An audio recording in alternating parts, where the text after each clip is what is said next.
Celle-ci, c'est ma housse de la cornemuse. Comme vous voyez, c'est assez petite et je peux mettre seulement ma cornemuse et quelques petites choses là, comme les singes, tout ça.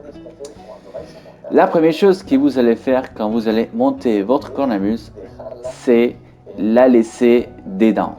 C'est-à-dire, pourquoi? Parce que sinon, il y a différentes choses qui peuvent tomber. Vous allez voir, on va l'ouvrir.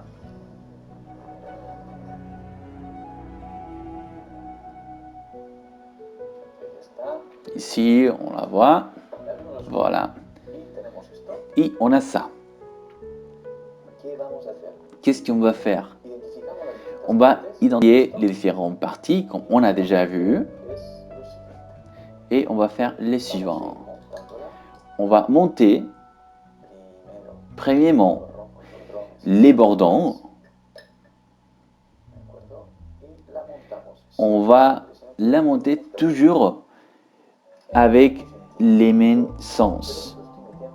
Moi, toujours, on prend les sens de l'horloge. Comme vous voyez, ici, c'est beaucoup mieux parce qu'en long terme, vous allez voir, ça va être beaucoup plus facile et ça va nous aider à endommager beaucoup moins les gens de la cornemuse. Maintenant, on a les souffleurs. Avant tout, on va séparer la petite valve. Et avant de la mettre, ce qu'on va faire, c'est tout simplement l'humidifier.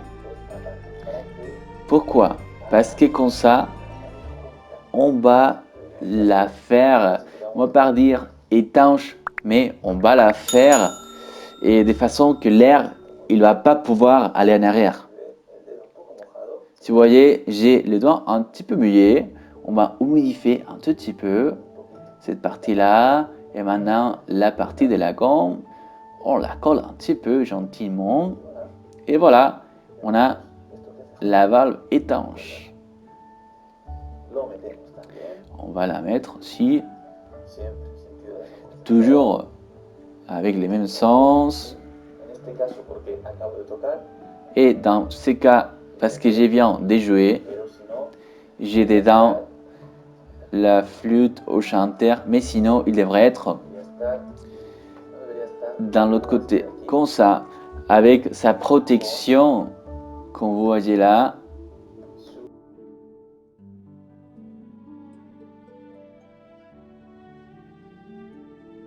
Dans ces cas, parce que j'ai bien de jouer et parce que j'ai une hanche en plastique sur cette chanteur, j'ai laissé dedans. Mais si vous voyez, avec ma main gauche ou droite, la main avec laquelle on tient le chanteur, on l'appuie sur le chanteur et la cornemuse en même temps. Comme ça, comme vous voyez sur les mains, de cette façon,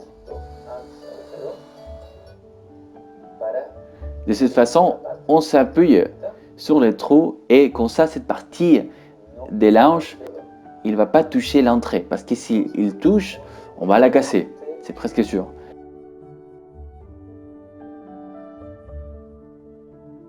Du coup, très délicatement, on la rentre, on les fait rentrer jusqu'à que, voilà, toujours le même sens.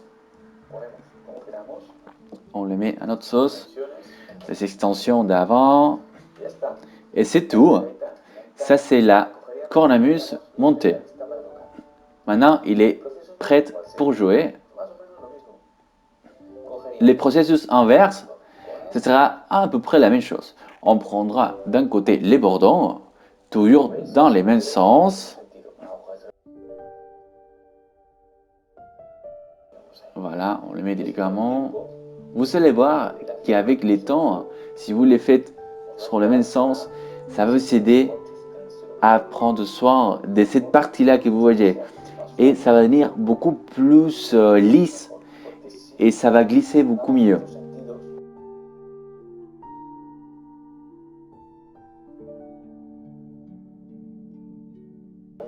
Toujours la même chose, les mêmes sens derrière l'horloge, sans forcer. La même chose avec les souffleurs. Et là, on rentre dans des choses intéressantes. On a déjà joué, on a humidifié. On va imaginer qu'on a joué pendant un bon moment. Du coup, cette partie, il y aura de la salive, de l'humidité, condensation. Du coup, qu'est-ce qu'on va faire? On va mettre la bouche dedans et on va souffler comme ça. Comme ça, quelques petites gouttes, on va pouvoir la sortir. On va la sécher, entre guillemets, un petit peu. Si on a un petit chiffon, on peut le sécher un tout petit peu mieux pour que cette valvule, il ne se colle pas et dans son futur. La même chose avec ça, si on a un petit chiffon, on peut le passer par là, dedans, pour éviter la prolifération des bactéries et d'autres choses. Avec le chanteur, la flûte, qu'est-ce qu'on va faire? On va faire à peu près la même chose. On l'enlève avec beaucoup d'amour, vous voyez, on appuie bien les doigts pour que ça ne touche pas et on ne casse pas l'ange. Et dans ces cas, c'est des plastiques. Du coup, il n'a pas trop de sens pour se préoccuper pour ça. Mais quand ils sont des cannes comme ça, quand ils sont biologiques, on va les appeler. Attendez, je vous montre.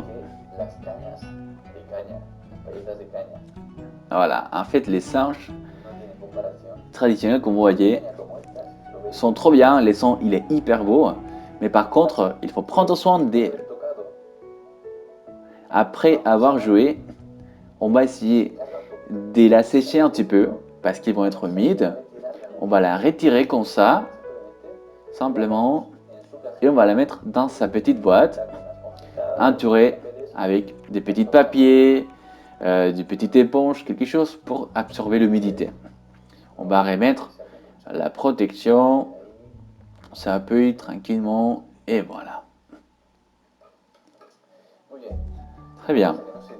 Une chose que je ne vous ai pas dit, c'est parce que c'est des plastiques. Avant de jouer, la préparation des jouets, la préparation de la cornemuse.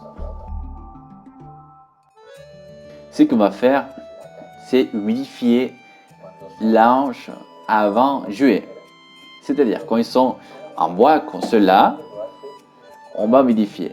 Il y a beaucoup de gens qui le font avec la bouche, avec sa salive. Pourquoi? Parce que dans la bouche, on a des bactéries, on a plein de choses. La salive de la bouche, ça sert à digérer les choses. Le premier processus de digestion, la première étape, c'est dans la bouche. Du coup, on ne va pas lécher notre hanche. On va prendre de l'eau. Si on peut avoir une petite bouteille d'eau, tout simplement, on la met, on la sort et c'est tout. Et c'est tout. On laisse que la hanche absorbe un petit peu l'humidité et c'est tout. On la sèche un petit peu et on la met. Du coup, je vous recommande d'humidifier l'ange environ demi-heure, 1 heure avant de jouer. Pourquoi? Parce que ça aide à que les fibres ils deviennent un peu plus flexibles et la cornemuse il va devenir beaucoup plus gentil à jouer. Du coup, on a humidifié, mais comme on prend l'ange, comment? On peut prendre pour la partie supérieure, on va essayer de jamais la prendre pour la partie supérieure. Pourquoi? Parce que d'un côté, il est très sensible et de l'autre côté, les mains, ils sont une espèce de graisse qui nous protège. Par contre, si on touche l'ange pour les pales, pour les parties plus fines, là, on va laisser la graisse. Et si vous voyez, comme elle est aussi fine, si on laisse les graisses sur cette pale, ils ne vont pas vibrer de la même façon. Vous voyez, on voit presque pas, c'est très fine. Cette petite ajoute des masses de graisse et ça va faire que les sons ils varient. Du coup, nous on va la prendre avec les points des doigts comme vous voyez pour la partie que c'est pas la supérieure, sinon la partie du milieu, la partie plus dure, vous voyez. Comme ça, on peut la manipuler sans aucun problème. On la prend par là, on cherche les trous et on la met. On ne va pas la mettre ni hyper serré, ni pas du tout serré. On va chercher un point moyen, un petit tac. Voilà, ça c'est. Il tombe pas et quand on la sort, il a une petite résistance et pack. Voilà.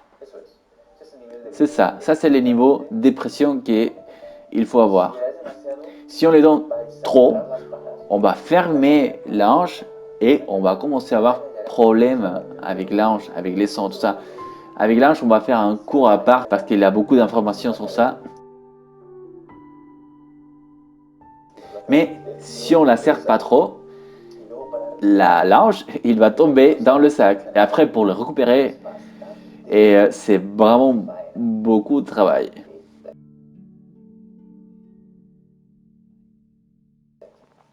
Du coup, on le met tranquillement. Et voilà, c'est comme ça qu'on monte et on démonte une cornemuse et qu'on prépare une cornemuse.